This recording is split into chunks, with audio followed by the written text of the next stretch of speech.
for choosing Apollo Motorhome Holidays for your self-drive adventure. This presentation is designed to help you get the most from your Apollo experience.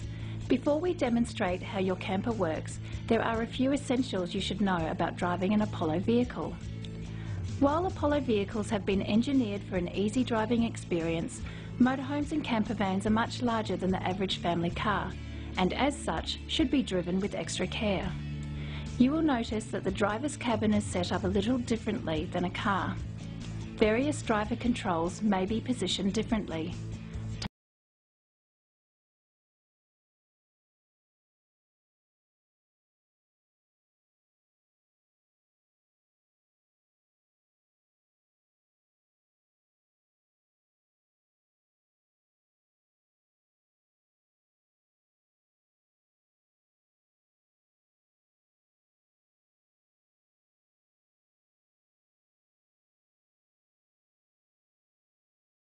Journey. Start inside your vehicle and move to the outside, checking your vehicle and its surroundings as you go. Stow away kitchen utensils, including the microwave plate. This will help prevent rattling and breakages.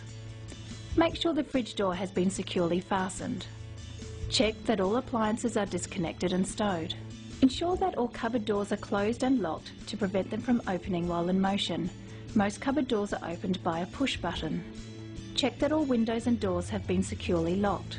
Don't forget to close skylights and roof vents and retract the television antenna if your vehicle has one. Walk outside your vehicle, remembering to stow the step away. Make sure the gas has been turned off at the bottle and the grey water outlet is in the closed position. Visually scout the area and plan your exit, taking note of any obstacles such as low-lying tree limbs or obstacles on the ground. Returning to the driver's cabin, make sure you have adjusted all the mirrors, your seat position, the air conditioning and your stereo. It is important that you are not distracted when driving your camper. Finally, make sure that you and all your passengers are wearing their seat belts. If you are reversing, have someone outside the vehicle check for overhead and side clearance as well as obstacles. Ensure the spotter is positioned so that you can see them in the side mirror. Remember to drive on the left side of the road and be sure to take into account the extra height and width of your vehicle, particularly when approaching undercover car parks, trees and so on, as well as considering your turning room and ground clearance. Always allow faster vehicles to overtake your camper and allow extra space between your vehicle and other road users, especially when braking. This will not only provide you with safe distance, but will also help avoid damage to your windscreen from stones thrown up by other vehicles. All Apollo vehicles are non-smoking. We encourage you to adopt safe and environmentally responsible habits throughout your holiday, such as appropriate waste disposal.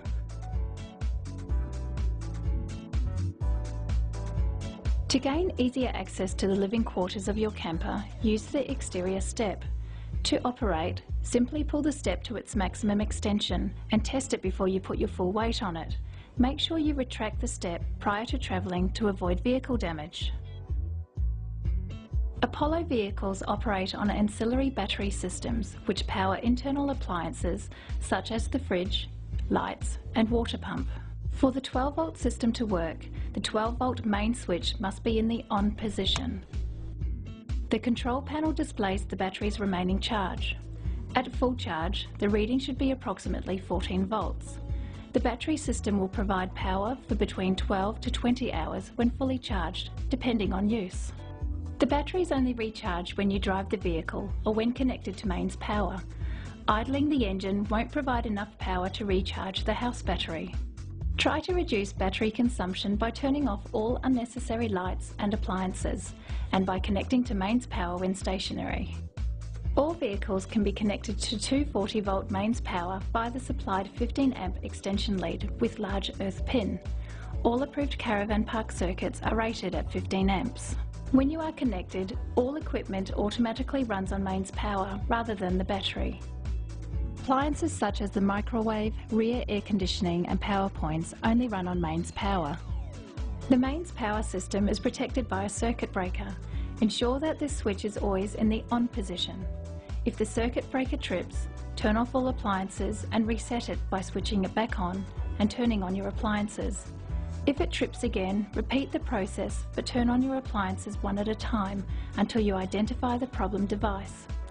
Then contact our customer support centre on the number located on your key tag.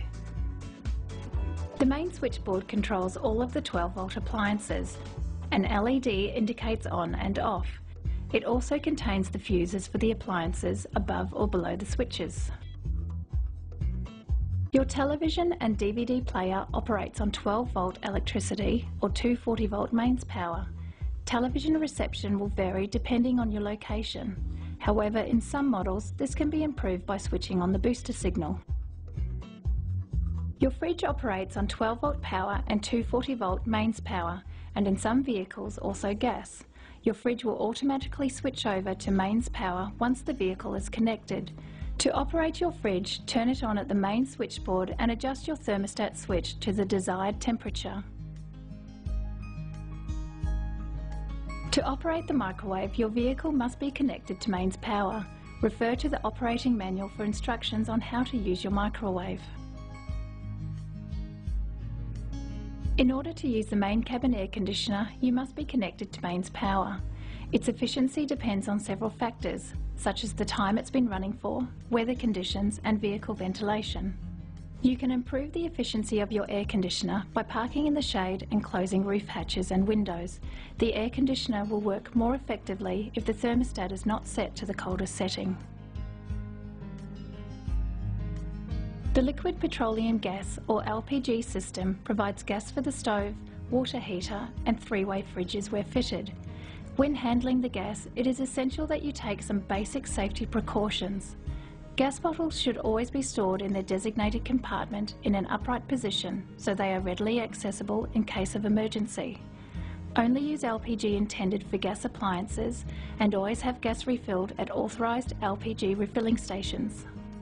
Never use a wrench to tighten gas lines onto a bottle as they are designed to be finger tight only. When not in use or when travelling, the entire system must be turned off at the bottle. Always open windows and vents before operating gas appliances, but beware of drafts extinguishing the flame. Familiarise yourself with emergency procedures and fire extinguisher location, making sure you know what to do in case of a gas leak or fire. The stove should never be used for internal heating or while the vehicle is in motion.